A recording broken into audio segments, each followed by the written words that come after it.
నమస్కారం. చిదంబర రహస్యం అంటారు. చిదంబరంలో నటరాజస్వామి కొలువై ఉంటారు.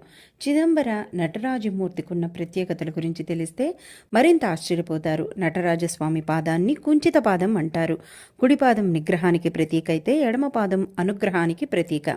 అది మోక్షపాదం. స్వామివారి కుడి చేయి మనకి అభయాన్ని ప్రసాదిస్తే ఎడమ చేయి తన ఎడమ పాదాన్ని ఆశ్రయించమన్నట్లు చూపుతుంది. ఎడమ పాదానికి ప్రతిరోజు ఓ మంజీరాన్ని అలంకరిస్తారు. ఆ కడియం బంగారంతోనూ వెండితోనూ చేసింది కాదు, ఒట్టివేరుతో చేసింది. ప్రతిరోజు ఈ అలంకరణ ఉంటుంది. ఒట్టివేరుతో చేసిన మంజీరాన్ని స్వామి ఎడమ పాదానికి అలంకరించిన తర్వాత ఆ కడియంపై ధ న అనే బంగారంతో చేసిన తమిళాక్షరాలను అలంకరిస్తారు. చిదంబరేశ్వరిని మూల మంత్రంలో ఈ రెండు ప్రధానమైనవి. ఆ రెండు అక్షరాలు ధనానికి ధన్యతకి సూచిక.